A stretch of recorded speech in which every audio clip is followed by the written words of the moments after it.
The Bangladeshi community is not the first group to have made Brick Lane its home.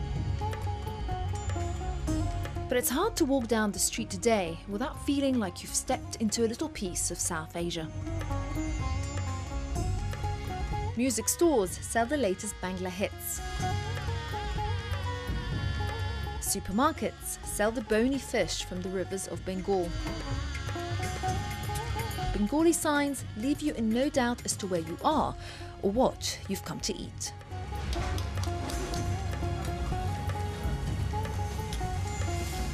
Bengali food is unique because the way the food is prepared.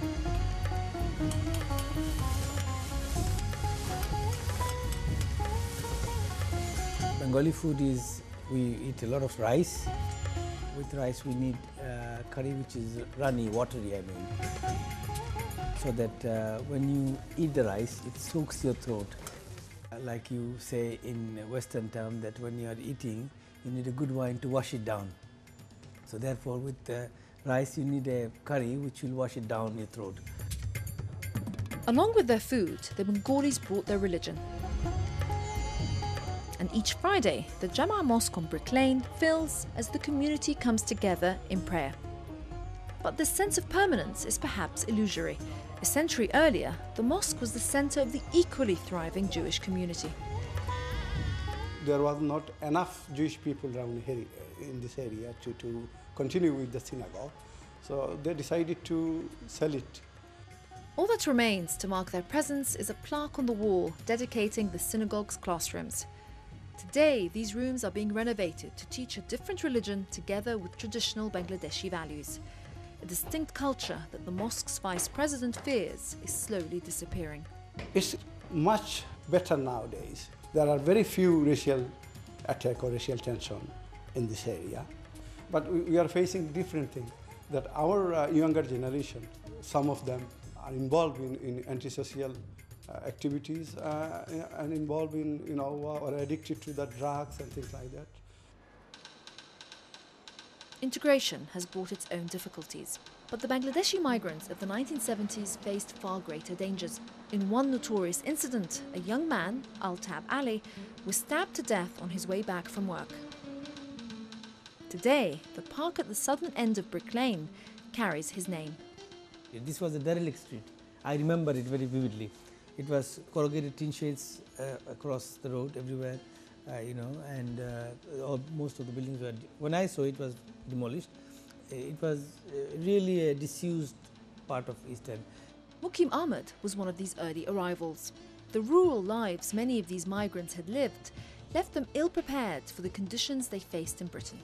We Bengalis, we are very relaxed because we have got no problems. You see, we don't have to fight for our existence, fight for our food. Soil is very fertile. Therefore, if you throw rice, it just grows. And fish is plentiful because fishermen pick fish up from all around, and therefore life is very easy. What I'm trying to say that we are a nation of thinkers and, philosophers, really, and not a nation of warriors. I think we Bengalis were very frightened to cross the bridge at the end of Brick Lane because we thought the trouble awaits us there, and anybody going around that way would be troubled by these skinheads. So if you were to go on the other side of the street, across the bridge or under the bridge, we would call a taxi and try and avoid the trouble, because we are here and we didn't want to get into any sort of trouble. We want to just to work, make our living, earn a living and go back home. Alan Dean remembers the mood in the dark days of the 70s, when the hostility that had once been directed towards the Jewish community was turned on the Bangladeshi migrants. Brick Lane came to be regarded as the front line for supporters of the right-wing British National Front Party. The bridge became a symbol of the two worlds, particularly in the 1970s and the 1980s, with the rise of the National Front.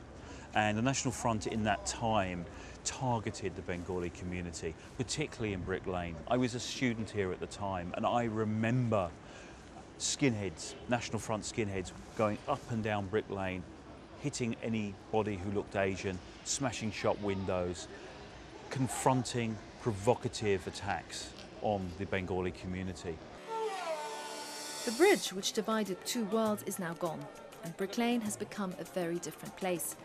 Bangladeshi workers who started in the clothes industry moved into the restaurant trade in the 1980s, when competition from South Asia, including their native Bangladesh, drove the factories out of business. It turned out to be a blessing in disguise, as curry, and particularly the Bengali version of it, quickly became Britain's favourite food. Brick Lane became very popular and it became the curry capital of London, really. But then with this success, what has happened, new people have come into the street, and because they are not getting enough business, they thought of pulling people in by touting. And then we try to stop those people touting, and then another group of people would open up restaurants and they haven't got any business, so they start touting. So the other people who were not touting start touting as well because they are losing business. So it became a catch-22 situation. Today, Brick Lane has become a victim of its own success. Where there was once one restaurant, now there are 50. And the owners have little choice but to compete for the available business. And I think we have come to a saturation point when there are restaurants who are closing. And if we guys don't see it and pinpoint the problems we are facing and try and solve it, then most of us will vanish in about 2 years' time. Some restaurants have already changed their approach.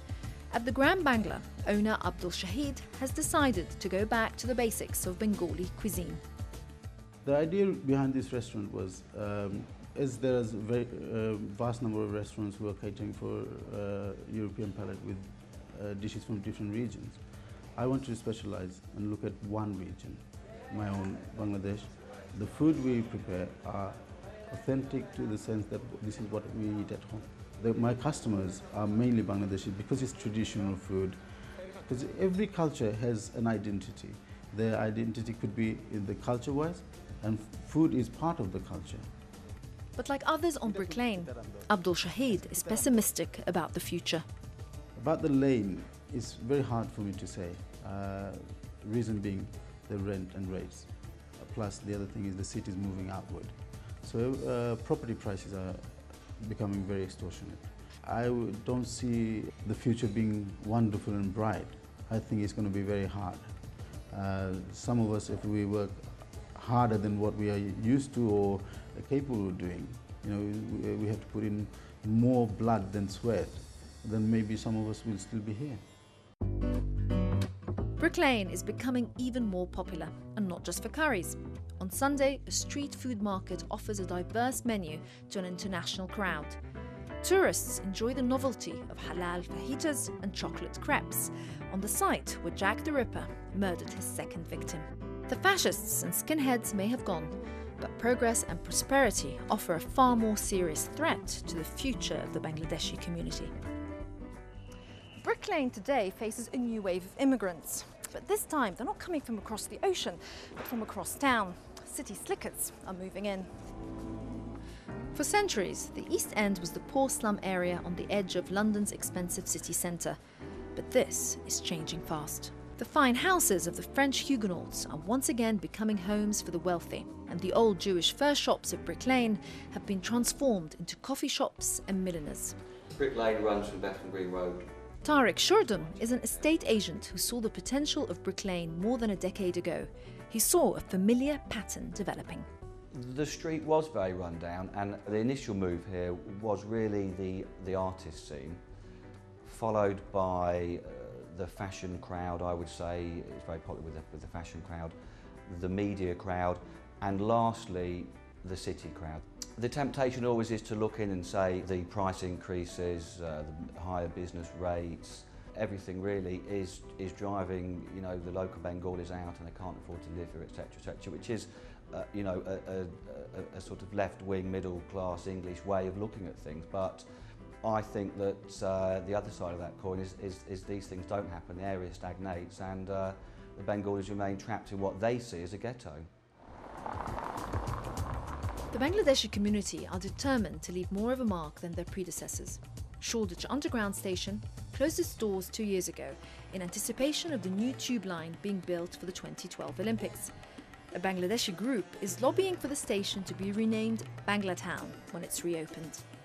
I think Huguenots, the Jews, they were not very keen on this area. We Bengalis are more keen on this area. We want to leave our footprint stronger than they have, and we want to therefore call it Bangla Town and really leave our mark here.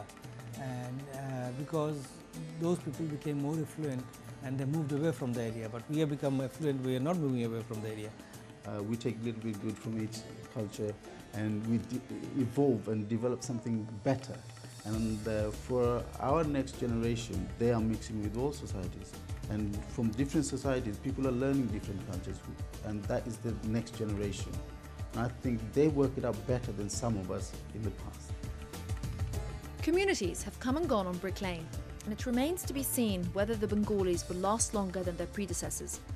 Whatever the future of the community, one thing is certain: Bengali cuisine is here to stay, and curry, like jellied eels and salt beef bagels before it, will remain a part of the rich tradition of food on the East End's most famous street.